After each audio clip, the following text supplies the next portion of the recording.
Všetko, čo obetujete môjmu srdcu, stane sa v mojich rukách hroznou zbraňou v boji za víťazstvo v tejto bitke. Oslávte s nami 1000 vysielaní modlitieb z Hájička z farnosti RKC Veľké Kostolany. Ďakujeme vám za to, že sa s nami modlíte, že sa pripájate, že šírite modlitbu posvätného ruženca. Budujeme spoločné dielo. Z histórie modlitby v Hájičku 6. januára 2020 na kazni otca Kufu vo Veľkých Kostolanoch sa spoznali traja ľudia, z ktorých jeden o 9 mesiacov navrhuje začať modlitby v Hájičku. V septembri 2020 na podnet Tomáša a výzvy a prosby pani Janky, starej mamy Maxim, začali v nedeľu spoločné modlitby ruženca za malú Maxim a všetky deti, ktoré boli nezákonne odobraté sociálnym úradom v zahraničí, ale aj na Slovensku. Nedeľné modlitby boli pravidelné. Postupne vďaka Slovenskému dohovoru za rodinu sa začali vysielať a do vysielania sa pripájali desiatky tisíc ľudí. Prvý 24-hodinový ruženec za Slovensko, rodiny a deti bol práve z Hájička, ktorý realizoval Slovenský dohovor. Začal 16. januára 2021. Modlilo sa vonku pred sochou v extrémnej zime. Postupne modlitby v Hájičku pribúdali a modlilo sa dlhšie. Myšlienka 24-hodinových modlitieb svätého ruženca na fatimský dátum 13. v mesiaci vyšla z Hájička. Modlitby v Hájičky sa rozrastajú a modlilo sa každý deň od 5. hodiny ráno. V priebehu roku 2022 sa modlitba z Hájička rozšíruje aj na pútnické miesta Klín, Rabčice a aj do neďalekých Piešťan. Práve v Rabčiciach vzniká krásne spoločenstvo, ktoré sa modlí dvakrát do týždňa, ráno aj večer. Otec Marián Kolenčík, farár, dekan. Pochválený buď Ježiš Kristus. Zo srdca žehnám modlitbám svätého ruženca i tým, ktorí sa ho modlia. Nech skrze našu nebeskú matku, Pannu Máriu, prichádzame vždy bližšie k jej synovi a nášmu spasiteľovi Ježišovi Kristovi, aby sme ho horlivejšie nasledovali a žili s ním. V súčasnej dobe sa v Hájičku modlí 5 dní od 5. hodiny ráno do 6:30 a každú nedeľu je to pravidelná, celodenná 13-hodinová modlitba ruženca. Do Hájička prišiel povzbudiť modliacich aj otec arcibiskup Sokol, kňazi otec Gajdoš, otec Klement, otec Lieskovský, otec Kufa, otec Martin, otec Šabo, otec Kičin, otec Gula a mnohí ďalší. Vďaka vysielaniam Slovenského dohovoru sa do týchto modlitieb za toto obdobie vysielania z rôznych pútnických miest na Slovensku, ale aj v zahraničí, pripojilo niekoľko miliónov ľudí. Prvé vysielanie na fatimský dátum 13. februára 2021 z Levoče malo viac ako 500 000 pripojení. Vďaka 3 ľuďom, ktorí povedali áno, ktorí sa modlitbu ruženca naučili až v Hájičku, sa modlitby rozšírili. Odvtedy sa modlí na fatimský dátum, vznikli nepretržité ružencové reťaze. Do týchto modlitieb sa postupne zapojili reholné spoločenstvá, kňazi aj biskupy. Do našich modlitieb v Hájičku sa pripájali a modlili aj 2 mladí ľudia zapálení pre vieru, Matúš a Mária z Rovinky. Matúš chodieval 120 km na bicykli do Hájička, aby sa osobne zúčastnil modlitieb. V januári 2024 však obaja, Matúš aj Mária, tragicky zahynuli. Veríme, že ich Pán voviedol do nebeského kráľovstva. Nech odpočívajú v pokoji. 7 dní sa pred ich tragickou smrťou objavil v Hájičku Libor až od Brna. Precestoval 150 km autom, aby sa pred prácou pomodlil v Hájičku a potom išiel naspäť 150 km do práce. Zamiloval si toto naše pútnické miesto a s vďakou prináša obetu. Zúčastňuje sa, ak Pán Boh dá, na rannej modlitbe v Hájičku. Pri príležitosti 1000. vysielania z Hájička sme otcovi arcibiskupovi monsignorovi Jánovi Orošovi odovzdali duchovnú kyticu z týchto modlitieb. Otec arcibiskup sa prihovoril a udelil požehnanie. Drahí moji bratia a sestry, milí priatelia, ctitelia našej nebeskej Matky Panny Márie, chcem vám povedať niekoľko slov o tom, čo aj v mojom živote znamenala Panna Mária, ktorá ma sprevádzala celým mojim životom, od detských čias až potom do semináre k kňazstvu, v rozličných farnostiach, ktorých som účinkoval a napokon tu v Trnave na biskupskom úrade, biskupskom sídle, kde tiež mám tu možnosť zažívať krásne chvíle, napríklad novény Trnavskej Panny Márie alebo návštevu našich mariánskych pútnických miest v rámci arcidiecézy, ale aj mimo. Je nádherné, keď deti milujú svoju matku. Našou spoločnou matkou je preblahoslavená Panna Mária a teraz v októbri zvlášť Panna Mária, ktorú nazývame Ružencová. Tak ako horolezci, ktorí sa šplhajú na vysoké hory, na štíty potrebujú, aby boli pripútaní ku skalám, ale aj k jeden druhému, tak ruženec nám môže pripomínať takéto spoločné zomknutie sa v Ježišovi Kristovi skrze Pannu Máriu a jednotlivými ružencovými desiatkami vytvoriť spoločenstvo detí okolo matky. Takže buďte vytrvali v tejto modlitbe, lebo ono, to nadšenie počiatočné býva niekedy veľmi intenzívne, ale viacero spoločenstiev, ako by potom tak prestalo na sebe intenzívne pracovať a zvlášť sa modliť a niektoré z nich sa potom aj ako si rozpadli. Takže dnes je veľmi dôležitá vytrvalosť v dobrom, vytrvalosť v modlitbe, vytrvalosť nasledovaním Ježiša Krista, Božieho Syna, Syna Panny Márie, za pomoci aj samozrejme nebeskej Matky. Nech vám v tom Pán pomáha, k čomu vám udelujem aj svoje apoštolské požehnanie. Pán s vami. I s duchom tvojim. Nech je požehnané meno Pánovo. Naša pomoc mene Pánovom, ktorý stvoril nebo i zem. Nech vás žehná, ochraňuje a sprevádza a zjednocuje všemohúci Boh Otec, i Syn, i Duch Svätý. Amen. Pán Boh zaplatí. Pán Boh slíš. Modliaci z Hájčka sa v roku 2023 začali modliť aj na Skalke, Prúskom či v nedalekej bazilike svätého Mikuláša v Trnave. Na týchto miestach sa modlí v noci pod názvom Noc milostí. Pán farár, otec Jan Rusnák z Prúského. Pochválený Bože Kristus, pozdravujeme z Prúského. Som veľmi vďačný Pánu Bohu za možnosti, ktoré dáva práve prenos modlitieb, ktoré prišli z Hájčka ku nám do Prúského.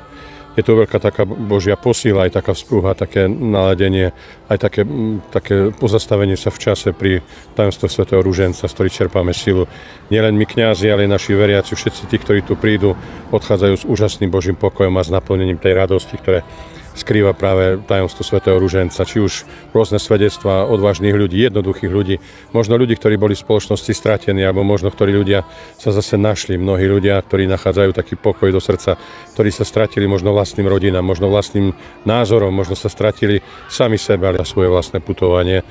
Tak veľmi prajem, aby to aj pri tomto výročí naozaj bola taká radosť toho všetko, aby to poslanie naozaj naberalo na sile, na odvahe viacerých ľudí, takou túžbou, takým prejavom naozaj v ústretí tej, ktorá je našou mamou a ktorá nám dáva tú svoju lásku a svoju pomoc. Tak nech to žehná Pán, nech naplňa touto milosťou a láskou, nech náš taký osobný vklad do toho, nech máme odvahu a silu aj svedčiť v tomto svete, ktorý nás zahlcuje všetkým tým, ktoré ako si nám chcú povedať, že nebo neexistuje, ale nebo sa otvára a my sme jeho súčasťou práve vtedy, keď na chvíľku nájdeme čas a povieme Bohu, že chceme byť s ním. Ďakujem. Otec Jozef Galovič, farár, dekan, k modlitbám svätého Ruženca povedal. Drahí modlitebníci svätého Ruženca, ja vás srdečne pozdravujem. Chcem vám poďakovať za vaše modlitby, ktoré tak veľmi potrebujeme. Aj my kňazi, ale aj kresťanské rodiny a celý svet. My vieme, že do 3. tisícročia nám ešte svätý Ján Pavol II vytýčil priority, a to hlavne konať skutky, dobré skutky, lásky a vernosti Ježišovi. Pochválený Ježiš Kristus. Na veky. Amen. Vysielanie, spoločné stretnutia duchovne povzbudzujú svedectvá obrátených väzňov zo Slovenska i z Čiech od spoločenstva Dismas. Ivetka zo San Giovanni Rotondo do vysielania posiela preklad zápiskov Kleoniše Morkaldy, duchovnej céry Pátra Pia. Každý deň je vysielanie obohatené načítaním denníka svätej Faustíny aj s rozjímaním. Modlitby začínajú už od 4. hodiny ráno. V nedeľu končili o 18. hodine, no už sa modli až do 21. hodiny. Práve táto posledná hodina a svätý ruženec sú obetované za ochranu života od počatia po prirodzenú smrť ako úcta ku každému životu. Modlia sa s nami nielen kňazi z Piešťanského či Trnavského dekanátu, no pravidelne v nedeľu ráno sa pripája aj grécko-katolícky kňaz otec Dudok. Sláva Isusu Christu, sláva Jojky, drahí bratia, drahé sestry, drahí hajíčkári. Naozaj toto miesto má svoje čaro, má svoj nádherný duchovný význam aj pre vás, pre všetkých, ktorí tu prichádzate. A tak vás chcem povzbudiť, prichádzajte tu na toto miesto, či už vo voľnom čase, ale najmä v čase modlitby, aby tento svet, ktorý tak veľmi potrebuje modlitby, aby ste aj vy k tomu svojou troškou prispeli, lebo malá kvapka sa zdá bezmocná, ale keď sa spojí s ostatnými, vytvárajú jednu dravú rieku, ktorá napája mnohých životov. A tak to môže byť aj s týmto miestom, kde môžete mnohí, a verím, že budete prichádzať, aby ste svojou troškou, svojou kvapkou v mori modlitby priniesli veľkú zavlahu pre túto zem. Prajem každému jednému z vás, aby ste tu zažívali tie úžasné Božie chvíle pokoja, lásky a radosti, ktoré Panna Mária môže dať tu, na tomto mieste, tak veľmi požehnanom. Sláva Isusu Christu. Na záver vám udelujem svoje požehnanie, nech vás Pán žehná, chráni, sprevádza v mene Otca i Syna i Svätého Ducha. Amen. Amen. A spája sa s nami aj otec arcibiskup Sokol z Trnavy, ktorému vek a zdravotné dôvody už nedovolia navštíviť osobne hájiček. Vkladaní mojich bratských rúk na príhovor všetkých svätých, predovšetkým pre blahoslavenej Panny Márie, vašich krstných a birmovných patronov a patroniek, nech vás Pán naplňa pokojom, živou vierou, dobrým zdravím a vernosťou Pánu Bohu, Svätej Cirkvi a národu pod ochranou ženy viery, a tomu nech vám žehná všemohúci Boh Otec i Syn i Duch Svätý. Amen.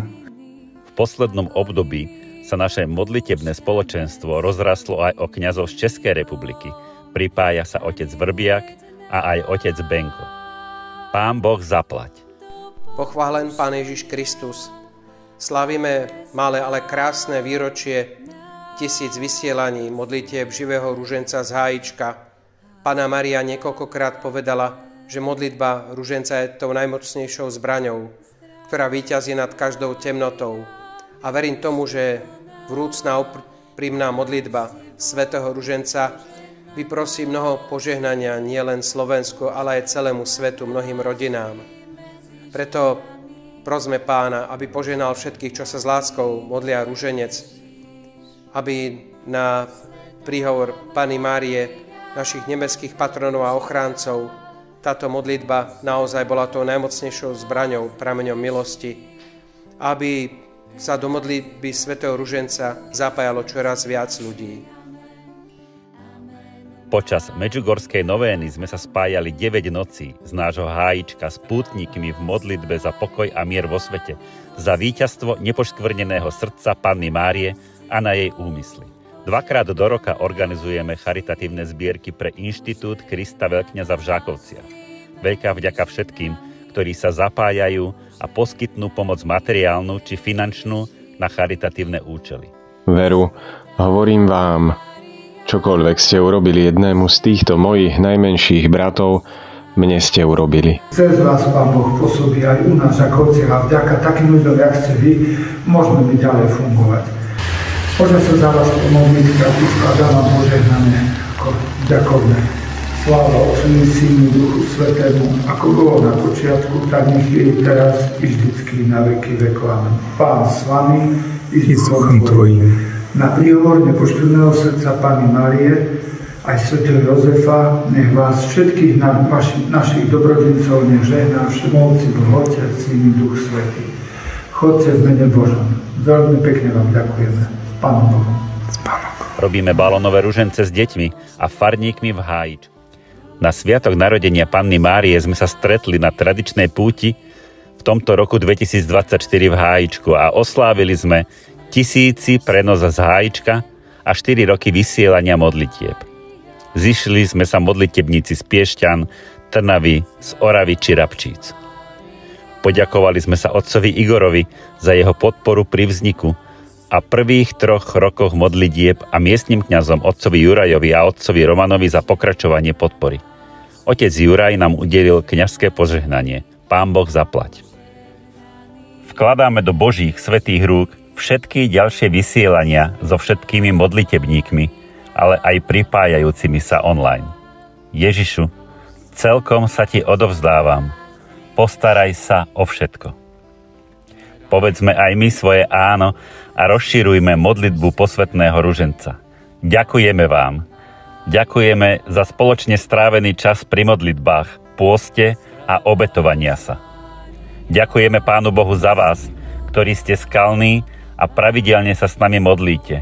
Pán Boh zaplať. Plačem, lebo je primálo tých, ktorí prijímajú moje pozvanie k modlitbe, pokániu, utrpeniu a obetovaniu sa. Plačem, lebo som k vám prehovorila a nevenovali ste mi pozornosť. Dala som vám podivuhodné znamenia a neuverili ste mi.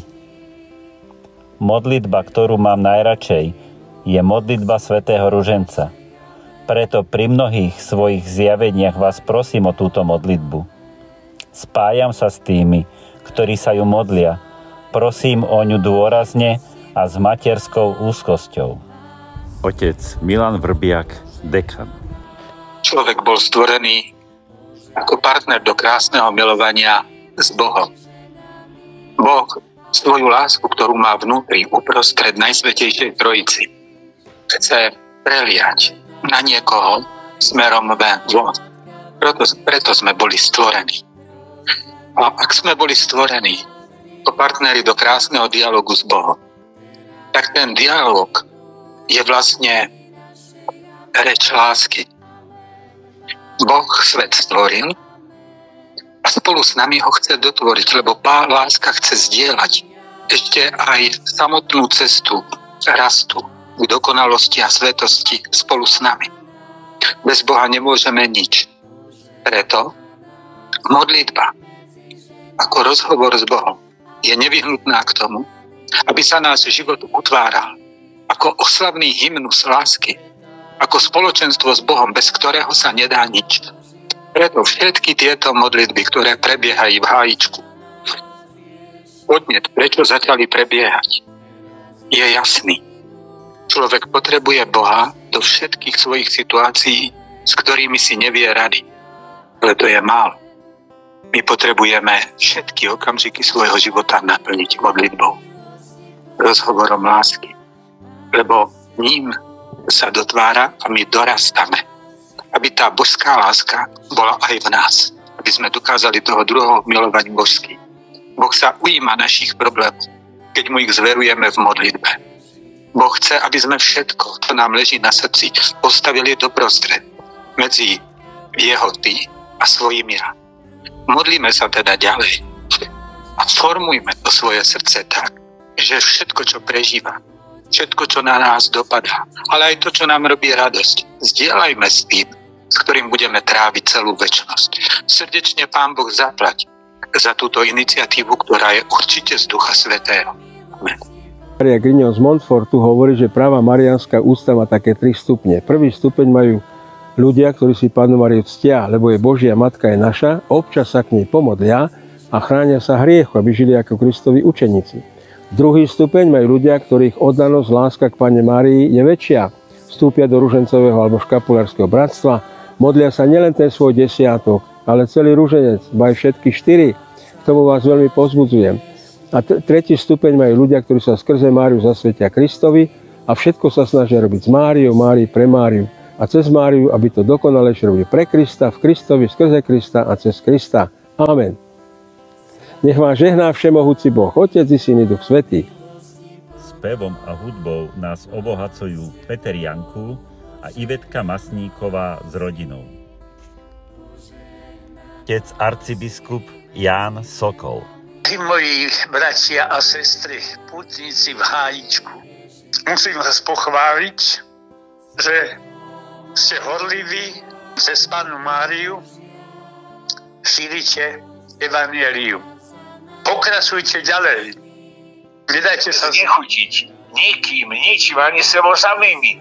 Ani sa nedajte odradiť, lebo doba je veľmi vážna. Diabol obchádza ako revúci lev a hľadá, koho by zožral. Iste máte otvorené oči a vnímavé srdce. A vidíte to, ako sa ozaj, čím ďalej veda dokazuje pravdivosť viery, tým sa stáva, že mnohí predtým praktizujúci kresťania sa stávajú ľahostajnými. A preto treba im to zdôrazňovať, že skutočne veda dokazuje pravdivosť viery. Teda nedajte sa znechutiť a nedajte sa odradiť, ale vytrvajte verní Bohu, cirkvi a národu. Zostaňte pod ochranou ženy viery, Panny Márie. A k nej nech sa pridajú vaši krstní birmovní patroni, krstné birmovné patronky a moje modlitby nech sú vám povzbudením. A tomu nech vám žehná všemohúci Boh, Otec i Syn i Duch Svätý. Amen. Pán Boh zaplať. Pán Boh uslyš. A ešte by som vám jedno chcel povedať, hoci som dal už aj požehnanie. Vy, otcovia a mami, vy sa snažte deti učiť modliť.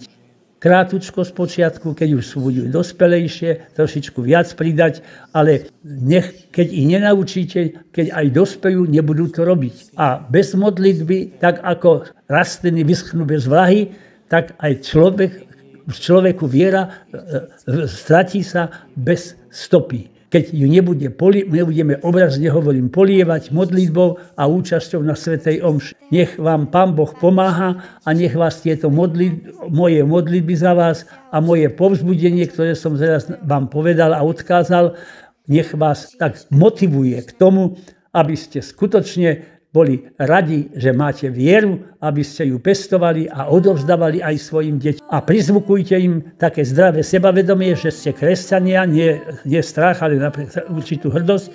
A prizvukujte im aj to, že národné povedomie popri láske k všetkým, túto zem a túto reč nám dal Pán Boh. Preto si ju vážme, preto ju milujme a preto ju deťom odovzdávajte. Lebo Slováci bohužiaľ nemajú veľké povedomie národné, ale ani náboženské. Musíme byť hrdí na to, že nám dal Pán Boh túto zem a túto reč, že hrdí na to, že sme veriaci, hrdí na to, že skutočne máme svoj zmysel, odkiaľ sme, povolal nás Pán Boh, na čo sme, aby sme ho poznali, milovali, jemu slúžili a po smrti, aby sme k nemu prišli. Teda máme jasný cieľ, jasný náplň na zemi a jasný cieľ sa vrátiť k Bohu. Od Boha sme vyšli a k Bohu sa vrátiť. A tieto myšlienky nech vás podnecujú a nech vás naplňajú takou radosťou, že Boh je vždy s nami, aj keď niekedy dopustí nejaké problémy, ťažkosti, ale nikdy vás neopustí. Majte sa dobre, s Bohom a držte sa. V Hájičku pri Veľkých Kostolanoch. Na tomto mieste sa naši predkovia takmer pred 200 rokmi modlili za ukončenie moru, ktorý zúril celou krajinou.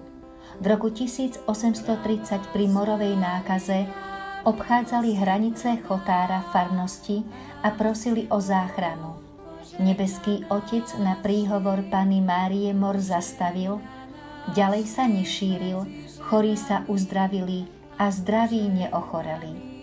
Urobili sľub, že postavia kaplnku a budú každý rok v nedeľu okolo sviatku narodenia Panny Márie putovať v vďačnosti na toto miesto.